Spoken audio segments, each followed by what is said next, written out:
Always your number one SM radio station. Love Radio. Hey! Tambala na! At eto na sila, ang nag-iisang masugid na tagahanga ni Nicole Yala. Chris Chuper! Kasama ang nag-iisang die-hard fan ni Chris Chuper. Nicole Yala! Mula sa Mahiwagang Burnay, ang kwento. Ipinanganak si Tereray sa isang village sa Zimbabwe. Ang paniniwala sa kanila, hindi kailangang mag-aral ng mga batang babae gaya niya.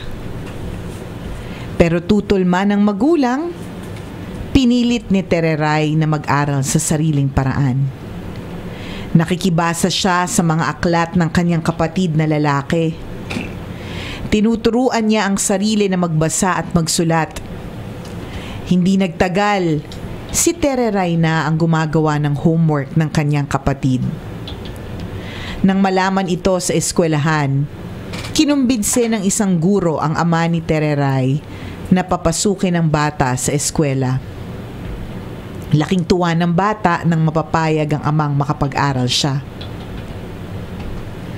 Nakatungtong si Tereray sa eskwelahan sa kauna-unahang pagkakataon. Tila ginto ang bawat oras ng pamamalagi niya dito. Ngunit sa kasamaang palad ay hindi rin ito nagtagal. Sa edad na 11, ipinagkasundo si Tereray na ipakasal sa isang lalaki kapalit ng isang baka. Tila huminto ang pag-ikot ng mundo para sa batang si Tereray. Nabihag siya sa isang buhay na hindi niya pinili para sa sarili. Sa paglipas ng mga taon, nagsunod-sunod ang pagkakaroon ng anak ni Tereray. Mukhang napaka-imposible na talaga na makabalik pa siya sa pag-aaral. Hanggang sa isang babaeng social worker mula sa ibang bansa ang dumalaw sa kanilang lugar. Isang araw, tinanong ng social worker ang ilang kababaihan kung ano ba ang pinakamimithi nilang pangarap. Napansin nito si Tereray na nakatulala lang sa isang tabi. Hi, gusto mo bang sumama sa kwentuhan namin? Pwede mo bang i-share sa amin ang pinakamimithi mong pangarap? At sumagot si Tereray. Alam niyo po, marami akong gustong marating sa buhay. Gusto kong makarating ng Amerika, gusto kong makagraduate ng kolehiyo, gusto kong magkaroon ng master's degree, at ang pinakahuli ay gusto kong magkaroon ng doctor's degree. Natuwa ang social worker sa kanyang narinig. Alam mo, kung naniniwala ka sa mga pangarap mo, maaabot mo ito. Ang sabi nito kay Tereray. Tinandaan ni Tereray ang sinabi ng social worker at ito ang ginawa niyang motto sa buhay. Isinulat niya sa papel ang kanyang mga pangarap. Inilagay sa kahong lata pagkatapos ay ibinaon sa lupa. Dinaganan pa niya ito ng malaking bato bilang palatandaan. At lagi niyang inuulit-ulit sa sarili ang mga salitang, kapag naniniwala ka sa pangarap mo, maaabot mo ito. Matapos nito, pinilit ni Tereray na makabalik sa eskwela kahit tutol ang kanyang asawa. Pinagsabay niya ang pag-aalaga ng mga bata at pagsusunog ng kilay sa gabi. Labis siyang nahirapan kaya umabot pa ng 8 taon bago niya natapos ang high school. Nang matanggap ang diploma, mas lalong ginanahan si Tereray na isa-isang abutin ang mga pangarap. At tila umayon na rin ang tadhana sa mga nais niyang marating. Isang university sa Amerika ang nagbigay sa kanya ng scholarship para makapag-aral ng kolehiyo. Lumipat si Tereray sa Amerika kasama ang buong pamilya. Doon naman ay pinagsabay naman niya ang 4 na trabaho, pag-aaral at pag-aalaga sa mga anak. Nakakahiya naman kay Tereray. Tayo dami natin reklamo. Siya 4 na trabaho. Pero chill lang siya. Oo, 4 na trabaho, may mga anak pa. Nag-aalaga pa. Oo, nag-aalaga pa ng bata. Tayo isa lang ang trabaho natin, dami nating hanash. Tama. Ngunit parang dumadaan si Tereray sa butas ng karayom.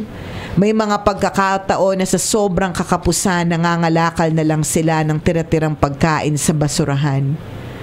Bukod dito, nakaranas din ng pang-aabuso si Tereray sa kanyang asawa. Binubugbog siya nito, dulot ng selos sa tagumpay na naaabot niya. Nasa punto na ng pagsuko si Tereray nang maalala niya ang listahan ng kanyang mga pangarap. Bumisita siya sa Zimbabwe para muling hukayin ang listahan na ito na animoy protektado ng malaking bato. Muli niyang binasa ang mga pangarap at muling naniwala na matutupad ang lahat ng ito. Pagbalik ni Tereray sa Amerika, na-deport ang kanyang asawa dahil sa pambubugbog nito sa kanya. Mag-isa niyang itinaguyod ang mga anak at ang kanyang pag-aaral. At matapos nga ang maraming taon ng pagtsatsaga at pagsisikap, isa-isang naabot ni Tereray ang dati nakakahunlang na mga pangarap. Natapos niya ang kolehiyo, master's degree, at doctor's degree sa agricultural education. Kakahiya naman sa atin, Chuper. Lagi lang nating plano yung mag-aral. Dalagat binata pa lang tayo, partner. Pinapangarap na nating magkaroon ng masters. Pinaramdam mo naman sa amin na... Sinampal mo sa amin ang katamaran namin. Isang bagay pa ang nais niyang makamit sa buhay, ang makatulong sa kanyang mga kababayan sa Zimbabwe. Kaya naman nakarating sa program ni Oprah ang kwento ni Tereray. In-interview siya ng host at ipinaalam ang pagnanais nitong makatulong sa mga kababayan. Kaya naman bilang pakikiisa sa mga mithiin ni Tereray, nagpaabot si Oprah ng $1.5 million na tulong para sa pagpapagawa ng mga eskwelahan. Taray talaga ni Oprah mamigay. Iba din to si Oprah. Si Ninang talaga nakalimot na yan eh.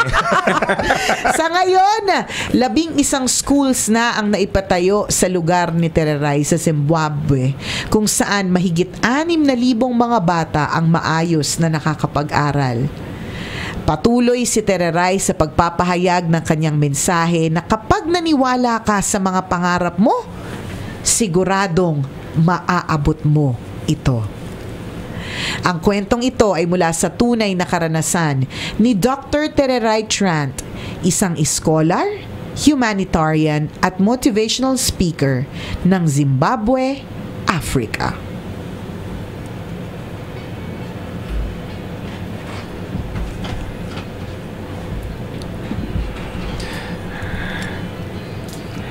Idol, si Tereray. Ang taray ni Tereray. Tereray. Taray naman ni Tereray. Iba din. Idol, sobra. Sobra. Nakakatuwa yung perspective. Una, Yes.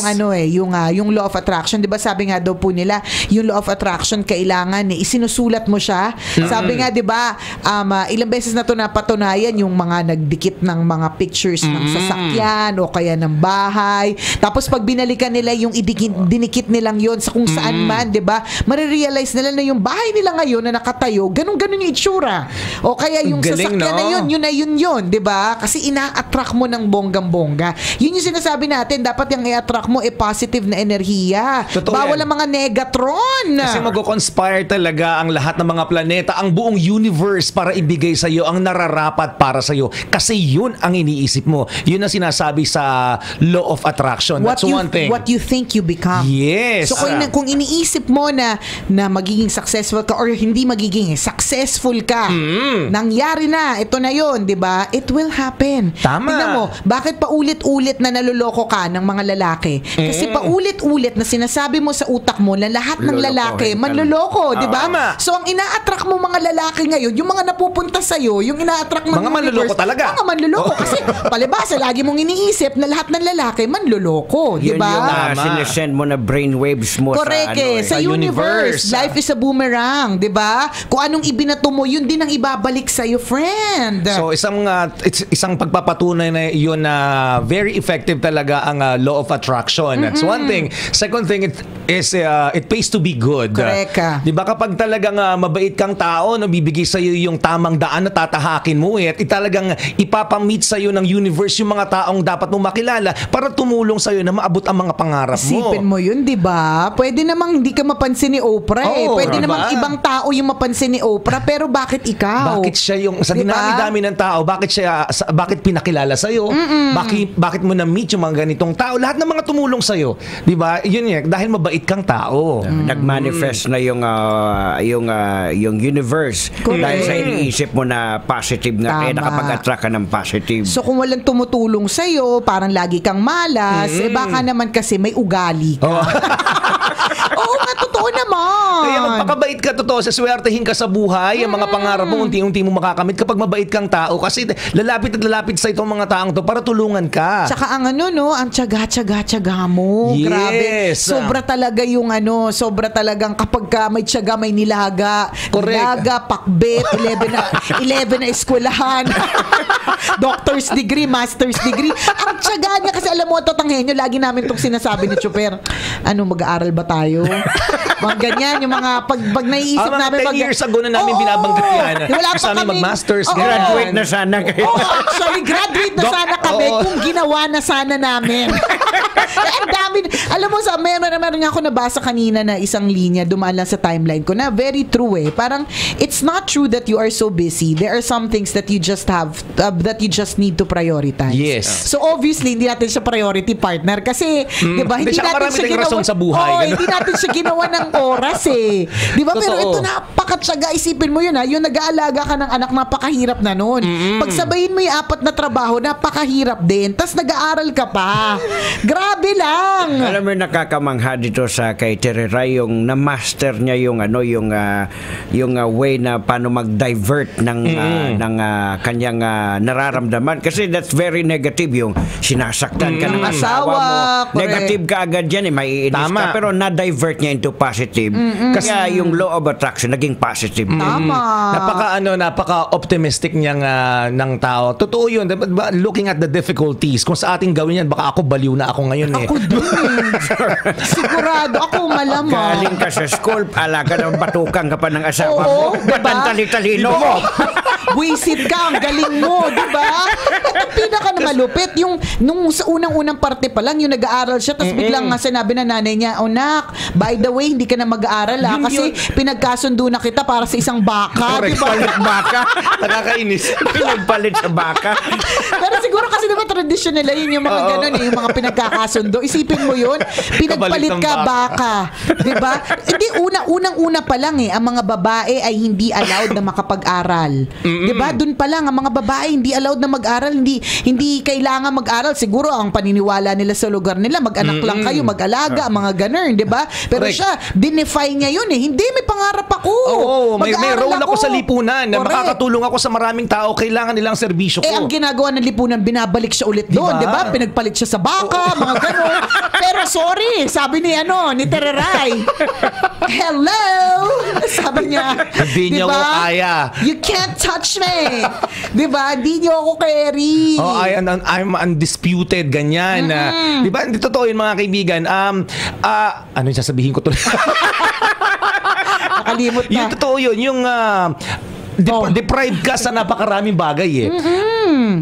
Yung pangarap na gustong-gusto mo, hindi ipinagkaloob sa'yo. Pinagkasawa ka lahat. Ang daming ganong instances sa buhay niya na deprived siya sa maraming bagay, kahirapan, lahat. Lalong-lalo na yung pag-aaral. Pero wag ka, yun nga, in-equip niya yung sarili niya ng pagiging masipag, determination, at saka right attitude. Importante yung tatlong yun, mga kaibigan. Perseverance, determination, and the right attitude. Yan yung formula na pwede mong gamitin para ma-achieve ang pangarap mo sa buhay. So obviously, mapakahirap po, di ba? Hindi po basta-basta. Yung isa nga lang, yung pagkakaroon nga lang ng proper attitude, napakahirap na magka-perseverance pa tsaka determination. Nakakalurke. Walang susuko talaga. Dapat sa buhay. Actually, galing mo. Yung una nating tambalanista kanina, saktong-sakto to ang kwento to ni Tere Ray. Ito yung paghugutan oo mo. nga. Yung kanina na nagtatanong kung kaya niya bang palakihin yung kanyang anak, single parent siya. Oo. So kung kinaya ni Tere Ray, malamang kakayanin mo rin. Naman, nag-aaral tapos babatukan ka pa ng kasama kasi matalino ka. Oo, di ba? Isipin mo yun. Sa halip na suportahan ka kasi ang tali-talino mo, napakagaling mo, di ba? Anong ginawa sa'yo, di ba? Halika nga dito, bakit ang talino mo? Totoo yan. Pero hindi siya nagpatina. Totoo. Napakagaling, grabe. Ang tapang mong tao. Sobrang lodi ka talaga, Tere Ray, promise. Isa pang bagay na pwede nating kunin dito, isang mensahe na pwedeng ibigay ng Mahiwagang Burnay is wag nating take for granted yung the value of education. Kung ikaw ngayon na pinag-aaral ka ng mga magulang mo, pagyamanin mo yan. Sayang kasi mo yun. may mga tao na hindi nakakapag-aral. Yes. May mga gustong mag-aral pero walang capability. Walang diba? resources. Walang resources. Kaya kung ikaw ngayon, gantong oras, 9:22, nag-iisip ka, ako na kaya magbubukas ng MOA o papasok ako sa school. Makikipagkita na lang ba ako sa jowa ko mamaya o wag na lang akong pumasok sa school? O papasok ako sa school. Doon ka na sa tamang choice, kapatid. Tama. You can never go wrong with education. Pagyamanin mo yan. Kasi ikaw lang ang may kinabang ng edukasyon na yan. Kaya kung ikaw nasa school ngayon, mag-aral kang mabuti, iwasan mo na magjowa. Saka na lang yan. Pwede naman, pero wag mo siyang i-prioritize mo pa rin yung pag-aaral mo. Corny-corny mo naman. Bawal talaga jumowa. Grabe. Ang corny mo, tito. Titong-tito eh. Tito. Wag mo na magjowa. Pwede naman, pero priority mo pa rin yung pag-aaral. Correct. Nakakahiya. Alam mo, nahiya ako kay Tere Ray. Kasi parang dami natin masyadong reklamo sa buhay. Reklamador tayo sa buhay. Correct, diba? Tas, ang daming rason. Oo. Tapos ito, isipin mo yun, hindi nga nakapag-aral or binigyan ng ng lahat ng pangontra sa pag-aaral. Pero may doctor's degree. Grabe, Tapos no? yung nakakamangha sa kanya is of all the lahat ng success niya, hindi sa sarili inisip niya Hindi talaga yung mga for kababayan others. niya pa Diba? Dahil magandang intention mo, dahil mabait ka, pinagkaloob sa'yo, sinuwerte ka, di ba? So, yun eh. Alam nyo na, guys, kung bakit tayo hindi masyadong siniswerte. Kasi hindi magandang intention natin. Oo, puro tayo makasarili. Manalo sana ako sa loto, makabili ng bahay sa Ayalalabang. Ni wala man lang yata sa ating tatlo nakaisip na kapag nanalo tayo sa loto, magpapatayo din tayo ng school. May nakaisip ba nun? Mukhang wala. Kaya hindi talaga pinagkaloob Kaya hindi. Sabi ni Lord, kahit tumaya ka ng tumaya, kung masama ugali mo, hindi ko pagkakaloob sa'yo to. Well, lodi ka namin, Tere Ray. Isa ka na sa mga nasa listahan ng mga lodi namin. Salamat sa iyong inspirational story. And God really moves in mysterious ways. Yes. Lahat po talaga ng nangyayari sa ating buhay ay meron dahilan. Diba? Thank you very much for that kwento. Be good. It pays to be good, mga kabisyo. Corrected ba? Kung meron ka rin kwento, pwede nyo kaming email. Send your stories at mahiwagangburnaystory@gmail.com. Malay mo, kwento mo ng ating pag-uusapan sa mga susunod na araw. Kaya send na. Batiin ko lang to ng happy birthday ngayong araw kay Nanay Elsa Parone na yun pala nabati na kanina. Si Parone. Yan, nanay ni Bobby Guard ng Love Radio Legazpi. Yun. Ingat-ingat po kayo ha sa mga magbo-birthday. Ingat kayo kasi Yan. maraming uninvited guest, malamang. Ganun talaga yun. So mga kabisyo, sana po'y bonggang iyong Lunes na umaga. Smile ka naman dyan. Bukas na ulit magkakabanding-bandingan. Muli ako po si Nicole Ayala. At ako naman si Cambio King Chris Chuper. Papaalala, Walang matatag na relasyon sa malanding may determinasyon. Yun! Ang programa 90.7 Love is your number one SM Radio station.